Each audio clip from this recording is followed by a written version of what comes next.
জয় বিষ্ণুপ্রিয় গৌরাঙ্গ চ্যানেলটি সাবস্ক্রাইব করুন এবং বেল আইকনের ক্লিক করুন। তার সাক্ষ্য তুমি সমাধি যোগ অবলম্বন করে এখন সেই ভগবানের গুণরাশির কথা যেখানে বর্ণিত হয়েছে সেই শ্রীমৎ ভাগবত শাস্ত্র তুমি সংরচনা করো। এবারে তিনি সমাধি যোগ অবলম্বন করে দেবর্ষি নারদ সেখান থেকে তার সম্মুখে ধীরে ধীরে নিজ স্থানে গমন করলেন। বল দেবর্ষি নারদ কি জয়। এবারে তিনি সমাধি যোগ অবলম্বন করে এই ভাগবত শাস্ত্র রচনা করলেন। জীবের পরম মঙ্গলের জন্য সাধুগণের পরম উপাদেয় পরম শ্রেয় এই শ্রীমৎ ভাগবত মহাপুরাণ তিনি রচনা করলেন। বল শ্রীমৎ ভাগবত মহাপুরাণ কি জয়। এবারে এই ভাগবত সংহিতা কাউকে না কাউকে দিতে হবে। নিজ পুত্র শুকদেবকে দেওয়ার ইচ্ছা প্রকাশ করলেন। তিনি তো কোনো উত্তরই দিলেন না। তিনি কি করলেন? প্রব্রজ্ঞা হয়ে চলে গেলেন। তার পিতা চিন্তা করলো, এখন আমি যে এই ভাগবত শাস্ত্র রেখেছিলাম, মনে করলাম আমার পুত্রকে আমি সর্বপ্রথম হৃদয়ঙ্গম করাবো, কিন্তু তা তো সম্ভব হলো না। এই ভাগবতের মধ্যে কেমন আকর্ষণ শক্তি আছে দেখুন। এবারে যে কথাগুলো আমরা শ্রবণ করতে যাচ্ছি, এগুলো শাস্ত্রের একেবারে নির্যাস, শাস্ত্রের একেবারে সারাংশ। একটু মনোযোগ সহকারে শ্রবণ করতে হবে এবং খুব ভালোও লাগে। টিকাকারগণ কি বলছেন যে তিনি তো কোনো কথাই শুনলেন না শুকমুনি, তিনি চলে গেলেন। তার পিতা নিরাশ হয়ে গেলেন। বেদব্যাস নিরাশ হয়ে তিনি চিন্তা করছেন যে কি করা যায়। কোন কোন টিকাকারগণ বলছেন কাঠুরিয়া, আবার কোন কোন টিকাকারগণ বলছেন শিষ্য। অতএব দুটোই ঠিক, আমরা শিষ্য মনে করেই চলি। ব্যাসদেব নিজ শিষ্যদের মধ্যে কয়েকটি শ্লোক তাদের মুখস্থ করিয়ে দিলেন। বলছেন, হে শিষ্যগণ, যাও তোমরা বন হতে বনান্তরে গিয়ে তোমরা এই ভাগবতের শ্লোক কীর্তন করো। যদি সেই হরির গুণেতে আকৃষ্ট হয়ে আমার পুত্র শুকমুনি তিনি যদি এই ভাগবত আস্বাদন করেন, হৃদয়ে ধারণা করেন, তাহলে আমার জন্মটা বা আমার এই সংরচনাটা সার্থক হবে। মাধব বাবা একটু কাছে এসো, জয়রাধে। মাইক নেই তো আজকে। এবারে সমস্ত শিষ্যবৃন্দ তারা কি করছেন? সেই ভাগবতের শ্লোকগুলো যত্রতত্র কীর্তন করে বেড়াচ্ছেন। কোথায়? তার পুত্র রয়েছে। এবার শুকমুনি যেখানে আছেন, এক শিষ্য গিয়ে কি বলছেন? বরাপীড়ম নটবর বপু কর্ণয়া কর্ণিকারম বিভ্রাদ বাস কনক কপিশম বৈজয়ন্তিঞ্চ মালাম রন্ধ্রান বেনুরাধর সুদয়া পুরায়ণ গোপবৃন্দৈর বৃন্দারণ্যম সপদ রমণং প্রাবিশাদ গীত কীর্তি। শুকমুনি তিনি ব্রহ্মের লীন হয়ে আছেন, কিন্তু ব্রহ্মে লীন হয়ে থাকলে কি হবে? এই যে বেদব্যাসের শিষ্য গিয়ে ভগবানের রূপের কথা বর্ণনা করছেন, বড়া পীড়ম নটবর বপু ইত্যাদি, সে ভগবানের রূপ কেমন, তিনি কেমন, তার ভঙ্গি কেমন, তার শৈলী, এই যে ভগবানের রূপের বর্ণনা, সেই শ্লোকটা তো আমাদের মতন নন যে আবার ব্যাখ্যা করে শ্রবণ করাতে হবে। তিনি সেই শ্লোকটা শুনেই একেবারে উদ্বেলিত হয়ে উঠলেন। বলছেন, আহা, ভগবানের রূপ এমন, ভগবানের সৌন্দর্য এমন। তিনি যখন সেই বেনর মুখে যখন সেই বেনুটা, সেই বংশীটা ধারণ করেন, তখন তার রূপের শোভা দেখার জন্য ব্রহ্মা আদি দেবতাগণ পর্যন্ত লালায়িত। আহা, সেই ভগবান এত সুন্দর, না না আমি দেখি না সেই ভগবান কোথায়, তিনি কেমন, তিনি উঠতে যাচ্ছেন। তখন আবার মনের মধ্যে চিন্তা হচ্ছে, কি জানি, দেখতে যদি কোনো ব্যক্তি সুন্দর হন, তার মনটা তো সুন্দর না হতে পারে, তার চিত্তটা অত সুন্দর না হতে পারে। তিনি আবার বসে পড়লেন। না না, কেউ দেখতে সুন্দর হলেই তার মনটা যে সুন্দর হবে এমন তো হতে পারে না। তিনি আবার ব্রহ্মের ধ্যানে লিপ্ত হয়েছে। আর মনে মনে চিন্তা করছেন, এত সুন্দর হোক, সুন্দর সুন্দর হলেই তার মনটা ভালো হবে এমন কোনো কথা নয়। এবারে আরেক শিষ্য গিয়ে কি বলছেন? আরেক শিষ্য গিয়ে বলছেন, অহবকিজং স্তন কালকুটম জিগাংসয়া পায় দপ্প সাধ্বী লেবে গতিম ধাত্রুচিতাম তদন্নম কংবা দয়ালুম শরণাম ব্রজেম জিগাংসয়া পিহরয়ে স্তনম দত্তাপ সদ্গতিম। এবারে বলছেন, অহবকি, কি আশ্চর্য, যে পুতনা স্তনে কালকুট বিষ সংলগ্ন করে তাকে মারার জন্য গেল, তাকে নিঃশেষ করে দেবে সেই ভগবানকে, তিনি কি করলেন? সেই পরম দয়ালু পরম কৃপালু প্রভু পরমেশ্বর তিনি কি করলেন? তাকে মানে উত্তম গতি, মায়ের গতি প্রদান করলেন। তাকে মানে ধাত্রুচিতম মানে মায়ের গতি প্রদান করলেন। তা সেই ভগবানকে মানে যে ভগবানকে মারার অভিপ্রায় নিয়ে তাকে স্তনে কালকুট বিষ সংলিপ্ত করে মারার জন্য যে পুতনা গেল, তাকে মায়ের গতি প্রদান করলেন। আহা, সেই ভগবানকে কেউ যদি শ্রদ্ধায়, কেউ যদি ভক্তিতে ভজন করেন, তাহলে প্রভু তাকে কোন স্থান না দিয়ে দেবেন, এ তো মানে ব্যাখ্যা করা মুশকিল, বোঝানো মুশকিল। এ তো কেবল হৃদয় দিয়ে চিন্তন করতে হবে যে যাকে মারার জন্য যাচ্ছে যে রাক্ষসী, তাকে মায়ের গতি প্রদান করছেন। আর কেউ যদি শ্রদ্ধান্বিত হয়ে সেই প্রভুকে, সেই ভগবানকে ভজনা করেন, তাহলে প্রভু যে কি গতি প্রদান করবেন তা তিনিই জানেন।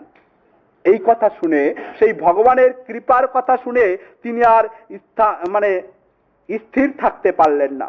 হরের গুণাক্ষিপ্ত মতির ভগবান বাদরায়ণী, বাদরায়ণী সেই শুকমুনি তিনি বলছেন, আহা, সেই ভগবান এত কৃপালু, এত দয়ালু যে তাকে মারার জন্য যে রাক্ষসী যাচ্ছে তাকে ধাত্রী মায়ের গতি প্রদান করছেন।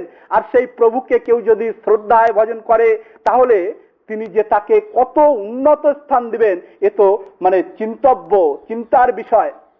তিনি সমস্ত ধ্যান ধারণাকে ছেড়ে উঠে দাঁড়ালেন আর হরের গুণাক্ষিপ্ত মতির ভগবান বাদরায়ণী, হরির গুণেতে মুগ্ধ হয়ে আকৃষ্ট চিত্ত হয়ে এবার সেই বাদরায়ণী মানে শুকমুনি তিনি উঠে দাঁড়িয়ে ছুটে যাওয়ার জন্য চেষ্টা করছেন। আর সেই শিষ্যগণকে, ব্যাসদেবের শিষ্যগণকে জিজ্ঞাসা করছেন, হে ভ্রাতগণ, হে ভাই, তোমরা এই এত সুন্দর শ্লোক কোথায় পেয়েছো গো? সেই ভগবানের রূপের কথা আমি শ্রবণ করলাম, সেই ভগবানের কৃপার কথা আমি শ্রবণ করলাম, বলো বলো তোমরা এই সমস্ত শ্লোকগুলো কোথায় পেয়েছো গো? শিষ্যগণ বলছেন যে, হে ঋষে, আমরা তো মাত্র কয়েকটি শ্লোকই জানি। ইয়মবিধ 18,000 শ্লোক রয়েছে আমাদের গুরুদেবের কাছে। বলছেন, ভাই, তোমাদের গুরুদেবের কাছে আমাকে একটু কৃপা করে নিয়ে যাবে? বলছেন, হ্যাঁ, কেন নিয়ে যাব না, চলুন।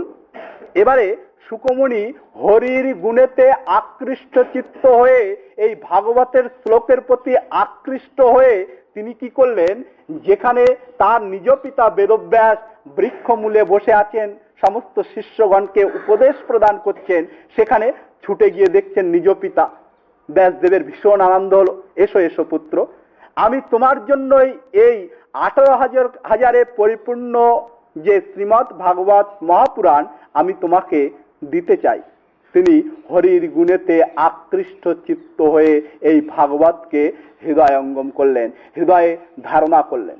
দেখুন কোথায় তিনি একবারে ব্রহ্মের সঙ্গে লীন হয়ে থাকতেন, নিষ্ণাত ব্রহ্মে তিনি সর্বদাই লীন হয়ে থাকতেন। তিনি সেই ব্রহ্মের ধ্যান ধারণা ছেড়ে হরির গুণেতে আকৃষ্ট চিত্ত হয়ে তিনি ছুটে গেলেন নিজের পিতার সমিতি। তাহলে এই ভাগবতের মধ্যে কেমন শক্তি আছে হে শৌনকাদি ঋষিবৃন্দ, আপনারা চিন্তা করুন। এবং এই ভাগবত এমন কিছু, এমন পৃথিবীতে এমন কোনো পদার্থ, এমন কোনো জিনিস নেই যে ভাগবত প্রদান করতে পারে না। ধর্ম, অর্থ, কাম, মোক্ষ, ঈশ্বর প্রাপ্তি পর্যন্ত এই ভাগবত করিয়ে দিতে পারে। এই ভাগবতের মধ্যে সমস্ত কিছুই সন্নিহিত আছে। তা সেই ভাগবত আপনারা মানে শুদ্ধ অন্তঃকরণে শ্রবণ করুন। বলছেন, হে মহামুনি, আমরা সকলেই আকৃষ্ট হয়েছি যে সেই শুকমুনি তিনি ব্রহ্মের ধ্যান ধারণা ছেড়ে কেবলমাত্র দুটি শ্লোকের অর্থ তিনি হৃদয়ে ধারণা করে তিনি সমস্ত ব্রহ্মের উপাসনাকে ছেড়ে তিনি একমাত্র সেই নিরাকার যে ধ্যান ধারণা তা ছেড়ে তিনি সাকার ভগবান শ্রীকৃষ্ণের উপাসক এবং তার প্রচার প্রসারের জন্য মুখ্য বক্তা হয়ে উঠলেন। এ তো বড় আশ্চর্যের বিষয়। এবং তিনি ব্রহ্মের ধ্যান ধারণায় কোথায় ছিলেন? একেবারে উচ্চ স্তরে। তিনি পর্যন্ত কি করলেন? এই কেবলমাত্র দুটি শ্লোকের প্রতি আকৃষ্ট চিত্ত হয়ে পাগলের মতো নিজের পিতার সমীপে ছুটে গিয়েছিলেন। তাহলে কি শক্তি আছে এই ভাগবতের মধ্যে? যাদের চিত্তটা শুদ্ধ না, তারা এই ভাগবত যদি একটু মাত্র স্বাদ পেয়ে যায়, তারা পৃথিবীর সমস্ত স্বাদকে একেবারে অস্বাদ বলে মনে করবে। এই ভাগবতের মধ্যে এমন শক্তি সন্নিহিত আছে। হে ঋষিবৃন্দ, সেই পরম কৃপালু পরম দয়ালু ভগবান শ্রীকৃষ্ণচন্দ্র তিনি সমস্ত পৃথিবীর দুষ্ট দুরাত্মা রাজন্যবর্গদের মৃত্যু প্রদান করে নিজেই মৃত্যু প্রদান করেছেন। করে কি করেছেন? তার যশ এই পাণ্ডবগণকে দিয়ে দিলেন। পৃথিবীর সকলেই জানে যে পাণ্ডবগণই সেই সমস্ত দুর্মদ সৈন্যদের বিনষ্ট করেছে, কিন্তু তা নয়, প্রভু নিজের ভক্তদের জন্য নিজের যশটা পর্যন্ত তাকে ভক্তদের দিয়ে দেন। এমন দয়ালু আর কেউ আছে? দেখুন, টিকার মধ্যে সাধুদের মহিমা বর্ণন করতে করতে কি বলছেন দেখুন, যে কোনো ব্যক্তি যদি একজন ধনী লোকের শরণাপন্ন হয়, তাহলে তিনি কি করবেন? নিজের কর্মক্ষেত্র বা নিজের যে ব্যবসা আছে, যে বাণিজ্য আছে, তার মধ্যে একটি উন্নত পদ দিয়ে দিতে পারেন, তাকে চাকরি করে রাখবেন। কিন্তু কোন সাধু, তার কাছে কেউ যদি দীক্ষা নেয়, তাহলে নিজে সাধু, অতএব তার শিষ্যকেও সাধু তৈরি করে দেন, অতএব নিজের বরাবরিতা স্থাপনা করে দেন। তাহলে সাধুদেরও মহিমা কম নয়। আর সেই সাধুরা যে প্রভুকে ভজনা করেন, সেই ভগবান শ্রী রাধা গোবিন্দ, তিনি তো আরো উদার চিত্ত। সেই ভগবানকে, সেই গোলক বিহারী ভগবানকে কেউ যদি বলেন, হে প্রভু আমি তোমার হলাম, তাহলে সেই প্রভু ওই গোলক থেকে ছুটে এই মর্তে চলে আসেন। সেই প্রভুকে যারা না ভজে, তারা কুকুর, তারা উট, এইভাবে গালি দিয়েছেন কে? আমাদের শুকমুনি। এবং শুকমুনির তো রাগ হতে পারে না। শুকমুনি বলছেন তারা গাধা, তারা উট, তারা কুকুর। আমি বলছি না, দেব সমাজ এই প্রকার বলেন। যারা মনুষ্য শরীর প্রাপ্ত হয়ে হরিকথামৃত কর্ণে প্রবেশ না করায়, তাদেরকে গালি দেব সমাজ দিয়ে থাকেন। আমি দিন। বলার শৈলী কেমন! এবারে সেই পাণ্ডবগণকে সমস্ত যশ দিয়ে দিলেন। এক প্রান্তে সেই দেবতার মতন পরম প্রতাপী পিতামহ ভীষ্মদেব স্বরের উপরে শায়িত, অপরদিকে সেই দুর্যোধন, তাকে তো কাক শৃগাল শকুনের আদিতে এসে তাকে কামড়ে ধরতে যাচ্ছে। ভীমসেন তার উরু ভঙ্গ করে দিয়েছে, নড়ার শক্তি নেই, মুমূর্ষু অবস্থায় পড়ে আছে। ঠিক সে মতো অবস্থায় দ্রোণাচার্যের পুত্র অশ্বত্থামা তার কাছে এলেন। দুর্যোধনের একেবারে মুমূর্ষু অবস্থা, ভীষণভাবে দুঃখিত এবং যন্ত্রণায় ছটফট করছে। সে সময় অশ্বত্থামা গিয়ে বলছেন যে, হে রাজন, তোমার এই দুর্দশা দেখে আমার খুব খারাপ লাগছে, আমি কি করতে পারি? দুর্যোধন বলছে যে, হে মিত্র, আমার একটাই দুঃখ থেকে গেল যে আমরা শত ভ্রাতা ছিলাম, আমরা একে একে সকলেই নিঃশেষ হয়ে গেছি, সকলেই মারা গেছি, সকলেই কালের কবলে পড়েছি। কিন্তু সেই পাণ্ডবগণ তারা 5 জনই জীবিত। অশ্বত্থামা বলে উঠল যে, হে রাজন, আপনার কোনো চিন্তা নেই, এই আমি প্রতিজ্ঞা করলাম যে আজ ওই পঞ্চ পাণ্ডবকে আমি এই পৃথিবীর থেকে চিরতরে একেবারে নিঃশেষ করে দেব। শিবিরের মধ্যে রাতের অন্ধকারে দ্রৌপদীর মহাপরাক্রমশালী 5 পুত্র শয়ন করেছিল। ভগবান শ্রীকৃষ্ণ যাদের সঙ্গে থাকেন তাদের কোনো ক্ষতি হয় না। ওই পাণ্ডবগণই ওইখানে শয়ন করেন, কিন্তু সেদিন ভগবান শ্রীকৃষ্ণচন্দ্র বুদ্ধি করে সেখানে শুতে দেননি। শুয়ে রয়েছেন এই দ্রৌপদীর 5 পুত্রগণ। কাকৌল্লুক ন্যায় অবলম্বন করে অশ্বত্থামা রাতের অন্ধকারে লুকিয়ে সেখানে গিয়ে এই দ্রৌপদীর 5 পুত্রকে হত্যা করলেন। তাদের শির এনে দিলেন দুর্যোধনকে। দুর্যোধন দেখে বলছেন, হায় হায়, তুমি একই সর্বনাশ করেছো, তুমি আজ বড়ই নিন্দার কর্ম করেছো গো, এমন করা তোমার উচিত হয়নি।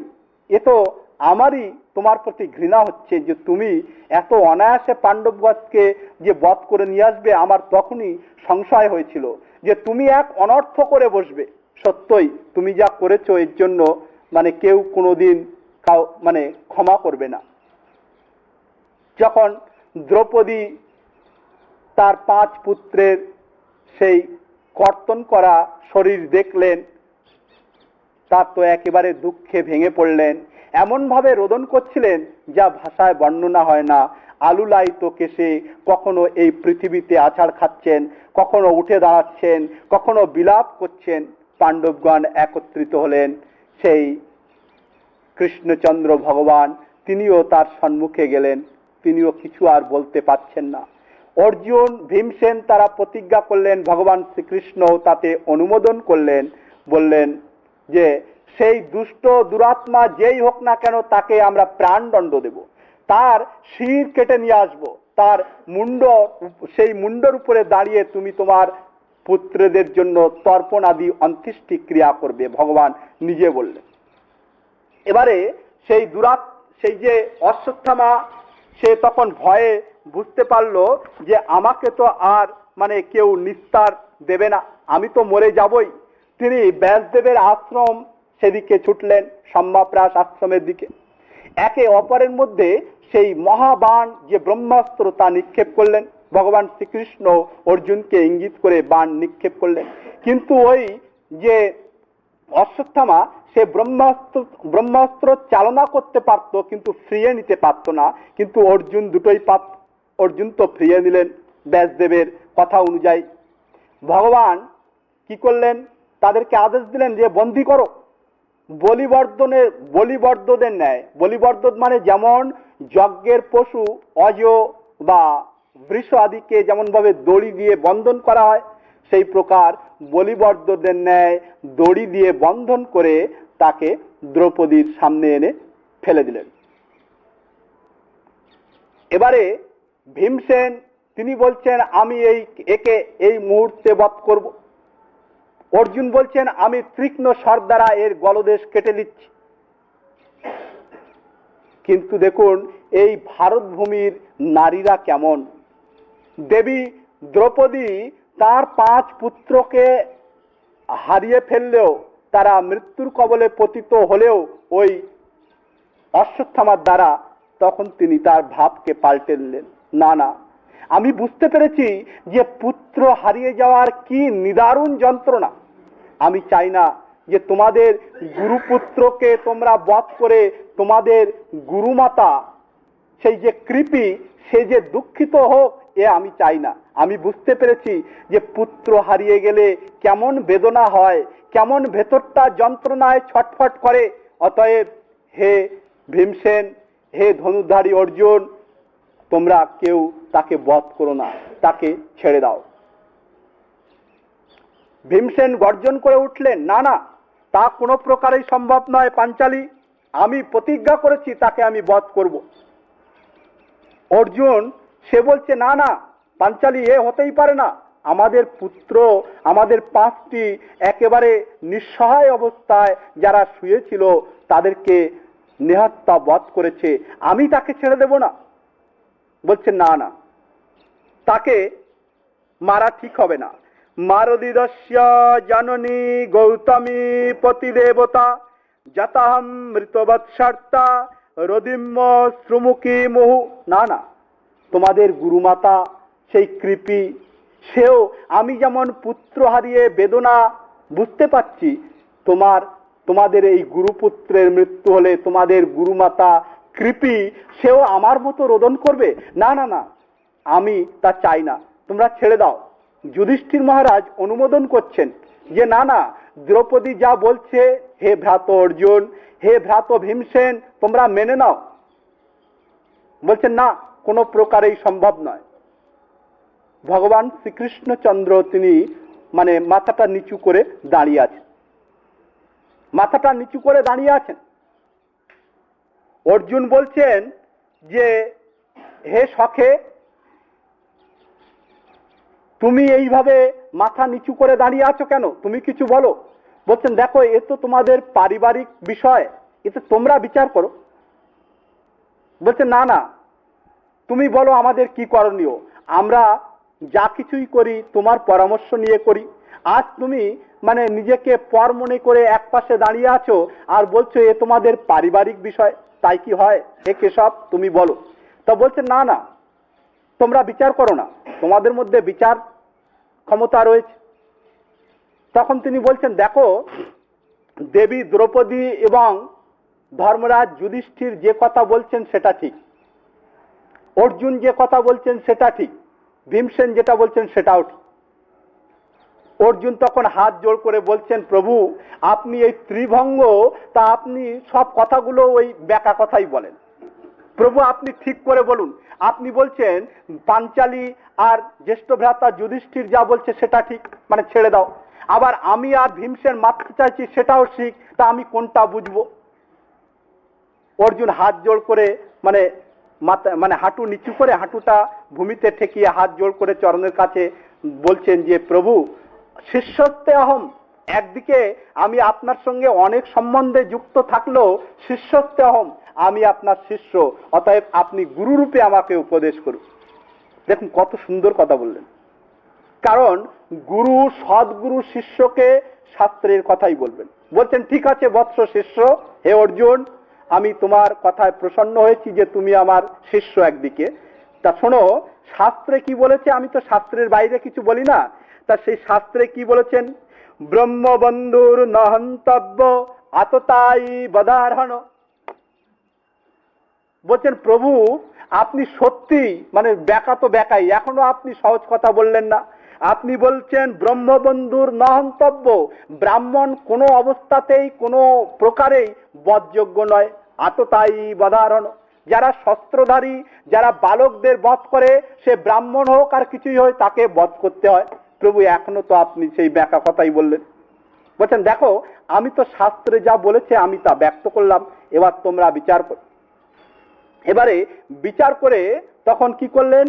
অর্জুন দেখলেন যে ব্রাহ্মণকে অপমান করে যদি ছেড়ে দেওয়া হয়, তাহলে সেই অপমানের কথা যতবার সে চিন্তা করবে ততবারই তার মৃত্যু হবে। ভগবান শ্রীকৃষ্ণের ইঙ্গিত আকার অনুসারে কি করলেন? তিনি তীক্ষ্ণধার অস্ত্র দিয়ে তার কেশ সহিত এই মণিকে তুলে নিলেন।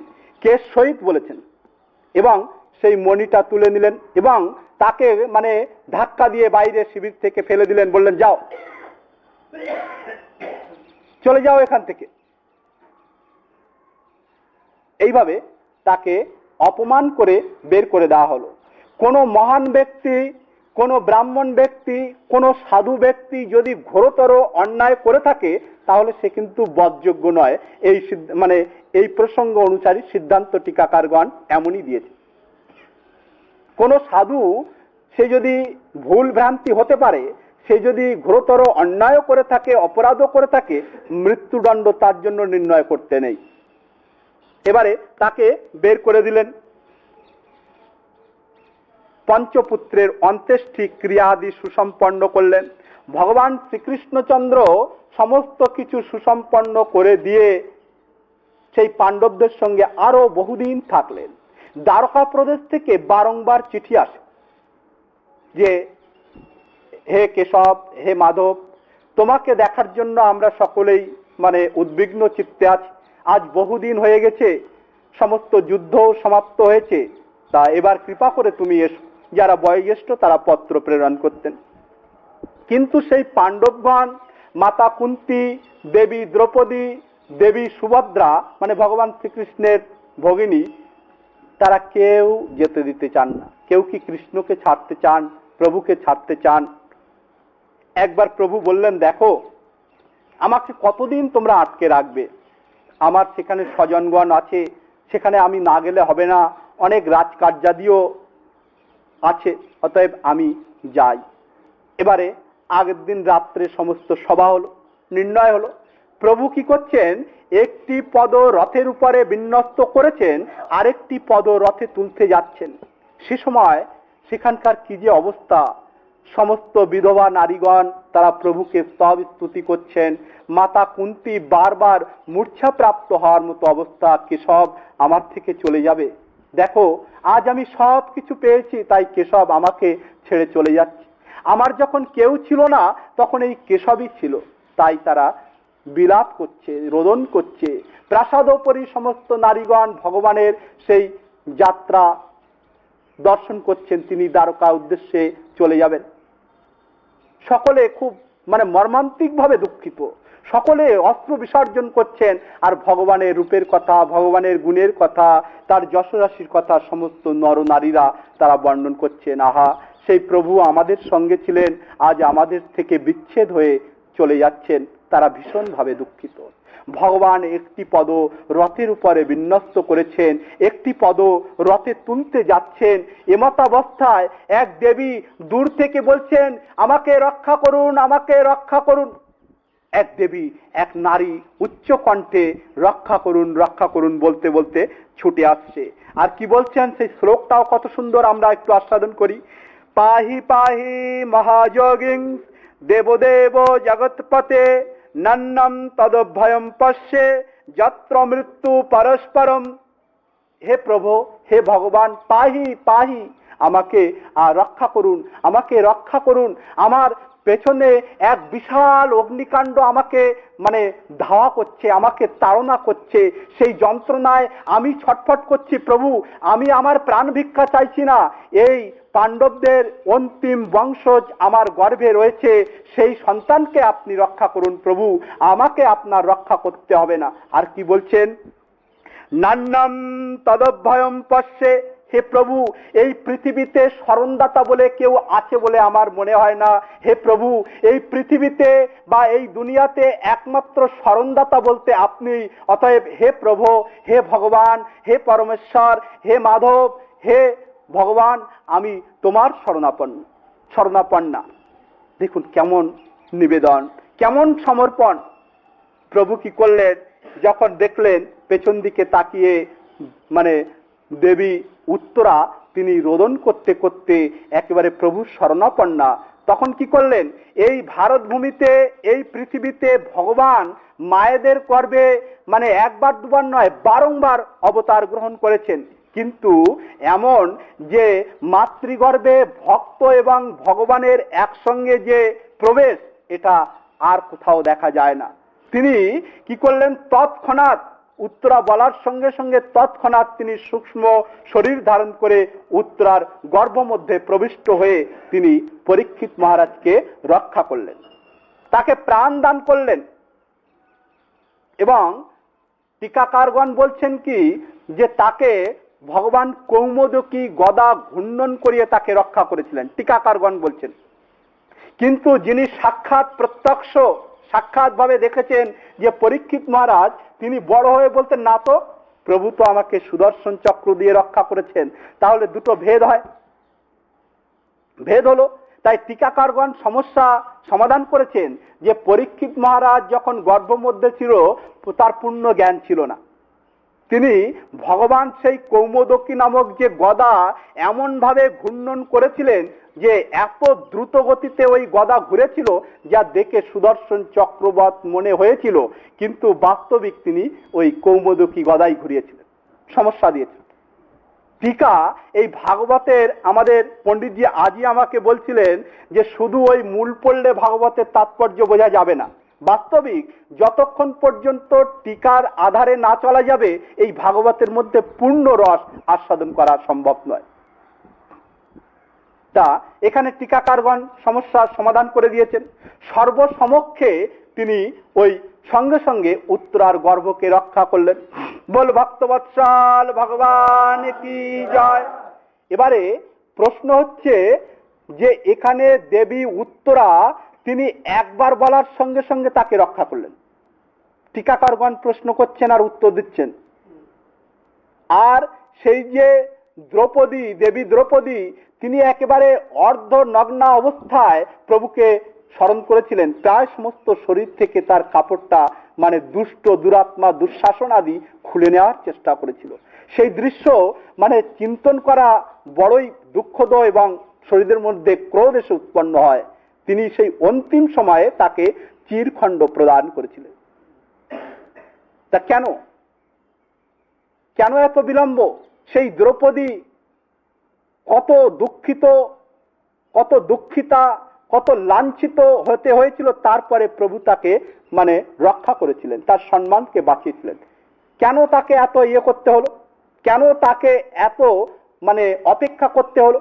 বলছেন দেখো, সমর্পণের মধ্যে তফাৎ থাকার জন্য এই অবস্থা। দেবী দ্রৌপদী প্রথম অবস্থায় তিনি কি জানতেন যে এখানে পিতামহ ভীষ্মদেব আছেন, জ্যেষ্ঠ তাত সেই অন্ধ ধৃতরাষ্ট্র আছেন, বিদুর কাকা আছেন এবং দ্রোণাচার্য কুলগুরু কৃপাচার্য আছেন, আর আমার সেই পাঁচ মহা যোদ্ধা পতিগণ আছে। আমাকে তো কেউ না কেউ রক্ষা করবেই। সেই কারণে প্রভু তাকে রক্ষা করেন। সমস্ত কিছু ছেড়ে যখন গোবিন্দের চরণে শরণাপন্ন হওয়া যাবে তখনই শ্রী গোবিন্দ তাকে রক্ষা করেন। ওই যে আমি 2-3 নৌকায় পা দিয়ে রাখবো, গোবিন্দ আমাকে রক্ষা করবেন, এ কদাপি সম্ভব নয়।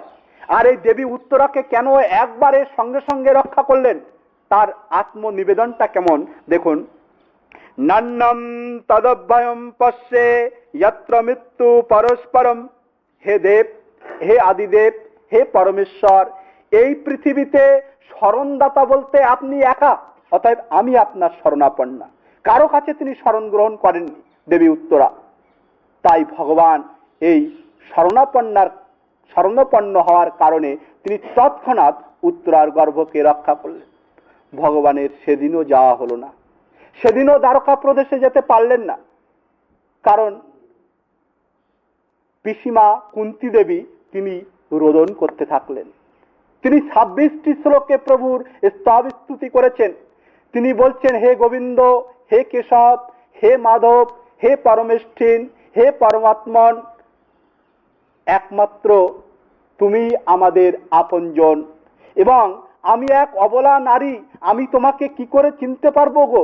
আমি সেই ছোটবেলা থেকে দেখছি যে তুমি মানে তোমাকে কেউ জানতে পারে না, তোমাকে কেউ চিনতে পারে না। আমি তো এক অবলা মূর্খা নারী। সমস্ত মুনি ঋষিবৃন্দ জন্ম জন্মান্তর ধরে তপস্যা করেও তোমাকে বিন্দুমাত্র জানতে পারে না। সেই দেবতাগণ পর্যন্ত তোমাকে জানতে পারে না, ব্রহ্মা পর্যন্ত তোমার প্রতি মোহিত হয়েছিল। আমি এক অবলা নারী, আমি তোমাকে অল্প অল্প জানতে পেরেছি তোমার কৃপায়, কিন্তু আমি তো অবলা নারী। কিভাবে স্তব করতে হয়, কিভাবে স্তুতি করতে হয়, হে প্রভু, আমি তাও জানি না। তাই হে গোবিন্দ, হে মাধব, আমি তোমাকে কেবলমাত্র মানে নমস্কারই করি, এছাড়া আমি আর কি বলবো।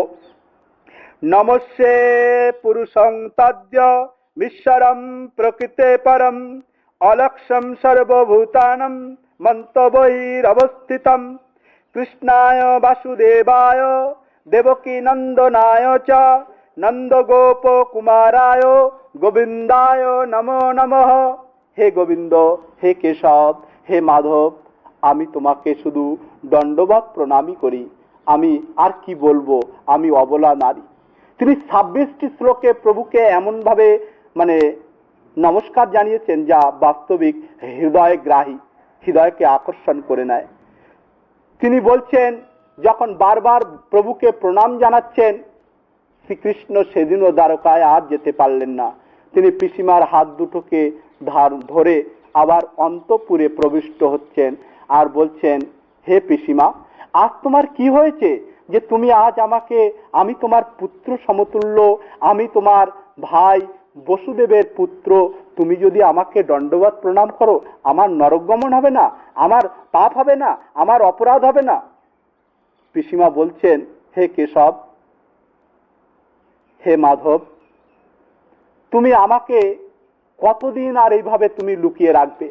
আমি নারী হলেও আমি বুঝতে পেরেছি তুমি, তোমার দ্বারাই এই বিশ্ব সৃষ্টি হয়েছে, তোমার দ্বারাই এই বিশ্ব প্রতিপালিত হচ্ছে, তোমার দ্বারাই এই বিশ্ব আবার তোমাতেই বিলয় প্রাপ্ত হয়।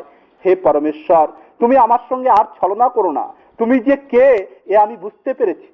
তুমি আমাকে আর অমন ভাবে মায়া জবনিকার মধ্যে আচ্ছন্ন করে দিও না। আমি জানি যে তুমি সাধারণ কেউ নয়। আমি কি জানি না? আরে আমার পুত্রগণের কি সামর্থ্য আছে, কি বল আছে, কি পরাক্রম আছে যে এই সমস্ত দুর্মদ অসুরগণকে বিনষ্ট করবে? এ তো আমি জানি। তুমি সব নিজেই সবকিছু করেছো, আর করে আমার পুত্রগণের মধ্যে সেই যশ বিভাজন করে দিয়েছো। আমি জানি আমার পুত্রগণের কোনো সামর্থ্য নেই, কোনো শক্তি নেই। হে গোবিন্দ, হে মাধব, তুমি আমার সঙ্গে ছলনা করো না। আমি তোমাকে যৎকিঞ্চিৎ তোমার কৃপায় জানতে পেরেছি। তুমি আমাকে কৃপা করো। বললেন, পিসিমা, তুমি আমার থেকে কিছু একটা বর নাও। সমস্ত সকলেই আমার থেকে কিছু না কিছু চায়, তা তুমি আমার থেকে কিছু নাও গো।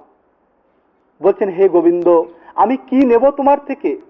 আমি আজ সব কিছু ফিরে পেয়েছি।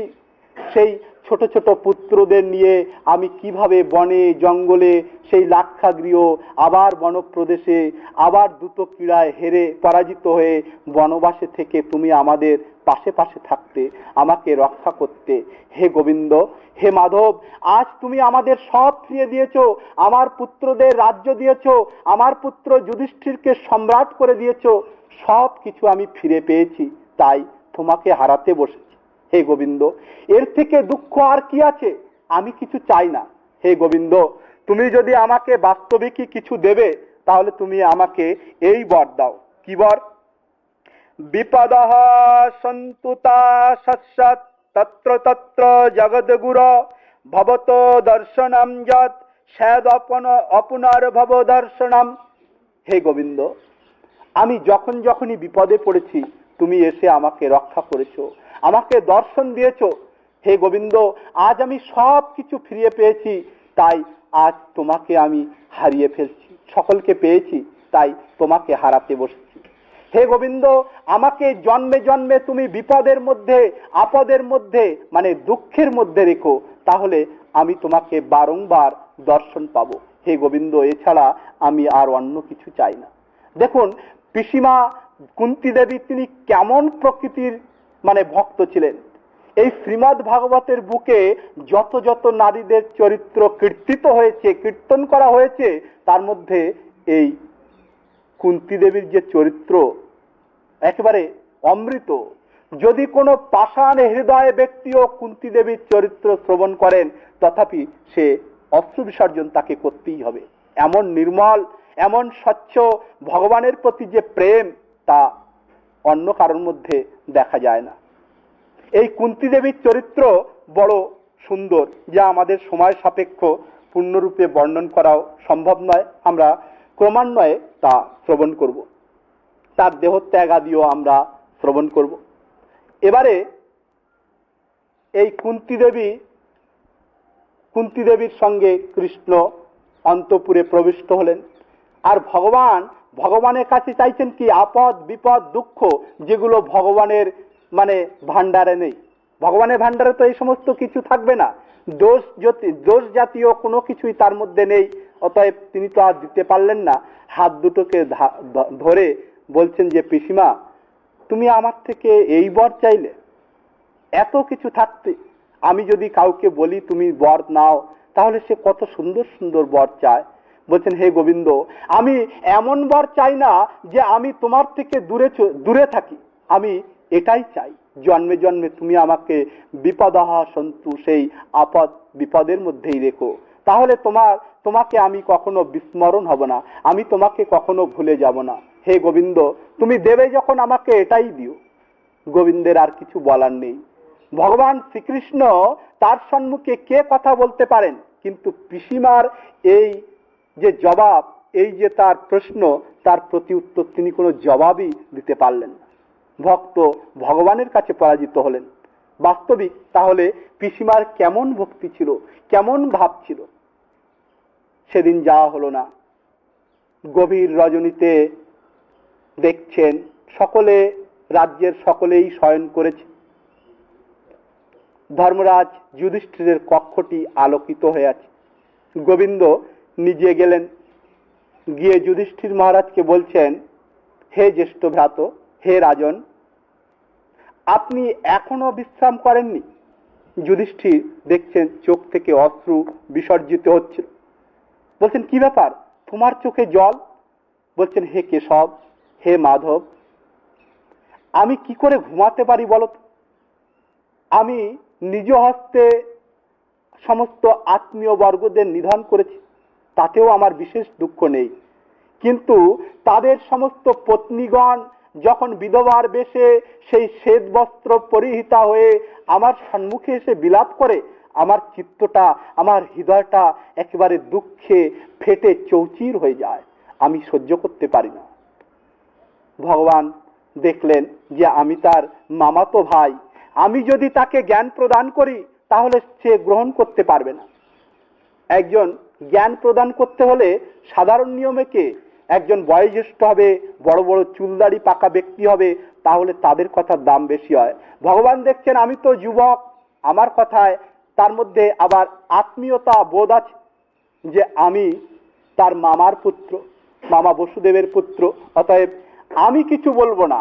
আমি ওই বৃদ্ধ রণাঙ্গনের এক প্রান্তে শায়িত দেবতার তুল্য যে ভীষ্মদেব, তার মুখ থেকে আমিই বলাবো। তিনি বলছেন যে আগামী দিন প্রাতকালে আমরা সকলে মিলে পিতামহ ভীষ্মদেবের নিকটে যাব। সকলে সমবেত হয়ে ভীষ্মদেবের নিকটে যাওয়ার উপক্রম করছেন। সেখানে সমস্ত ব্রহ্মর্ষিগণ, দেবর্ষিগণ, রাজর্ষিগণ এবং পর্বত আদি, দেবর্ষি নারদ, ঋষি ধৌম্য, যে ধৌম্যের চরিত্র আমরা শ্রবণ করেছিলাম, পাণ্ডবগণের মুখ্য পুরোহিত, এবং ব্যাসদেব, বৃহদস্য এবং বরদাস্য শিষ্যদের নিয়ে ঋষি পরাশর, পরশুরাম আদি, বশিষ্ঠ ঋষি এবং প্রীত, গৃহসমত, অশিতি, কক্ষ ইত্যাদি ইত্যাদি, গৌতম, অত্রি, অন্যান্য সমস্ত ঋষিগণ যখন জানতে পারলেন যে ভগবান এবং পাণ্ডবগণ সহ পিতামহ ভীষ্মদেবের নিকটে যাচ্ছেন, তাহলে সেখানে হরিকথাই হবে, তত্ত্বকথাই হবে। তারা সকলে গিয়ে সেই রণাঙ্গনে গিয়ে উপস্থিত হলেন। অর্জুন আদি সকলে এক এক করে পরিচয় দিয়ে তার সম্মুখে গেলেন। অর্জুনকে বলছেন, হে অর্জুন, আমার সেই মাধব কোথায়? মাধব সামনে এলেন।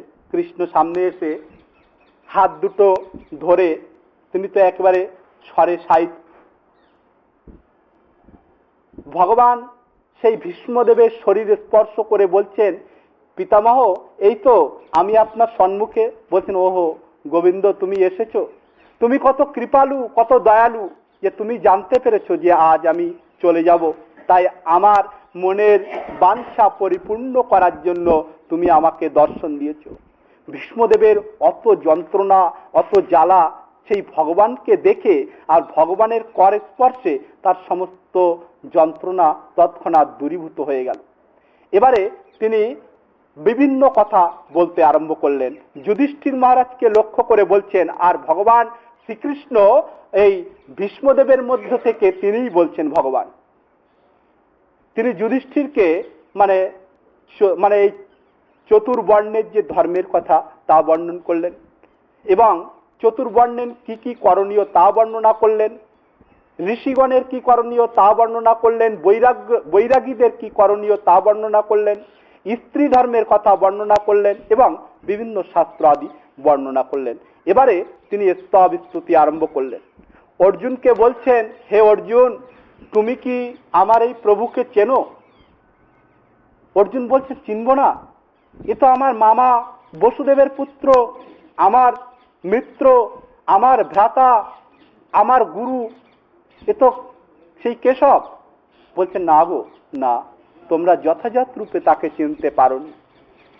তিনি সাধারণ কেউ নন, তিনি পরিচয় করালেন অনেক বিস্তারিত ভাবে। এবার তিনি স্তব স্তুতি আরম্ভ করলেন, হে গোবিন্দ, হে কেশব, হে মাধব, বিভিন্ন ভাবে সম্বোধন করে স্তব স্তুতি করে বলছেন, সেই যে যুদ্ধক্ষেত্রে তুমি সমস্ত যোদ্ধাদের দিকে দৃষ্টি নিক্ষেপ করে তাদের আয়ুকে হরণ করেছিলে, হে পরমেশ্বর, সেই আমি তোমার শরণাপন্ন। হে গোবিন্দ, হে কেশব, হে মাধব, তুমি সমস্ত আর্তিদের শরণদাতা, আমি সেই তোমারই শরণাপন্ন। হে গোবিন্দ, হে মাধব, হে পরমেষ্ঠিন, তুমি সেই সমস্ত ব্রজ রমণীগণের যেভাবে তারা তোমার প্রতি আত্মসমর্পণ করেছিল, আমার কোনো সামর্থ্য নেই, তথাপি আমি তোমার শরণাপন্ন। হে গোবিন্দ, আজ অন্তিম কালে, এই উত্তরায়ণ কালে যথা সময়ে তুমি আমাকে আমার মনোবাঞ্ছা পরিপূর্ণ করার জন্য মৃত্যুর সময়ে আমি তোমাকে আমার সম্মুখে দেখতে চেয়েছিলাম, তাই তুমি আমাকে দর্শন দিয়েছো, আমি তোমার শরণাপন্ন। অতি সুন্দর সুন্দর ভাবে প্রভুকে স্তব স্তুতি করছেন।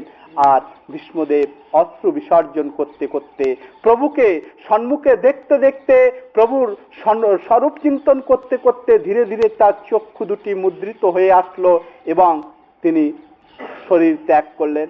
বলল ভীষ্মদেব কি জয়।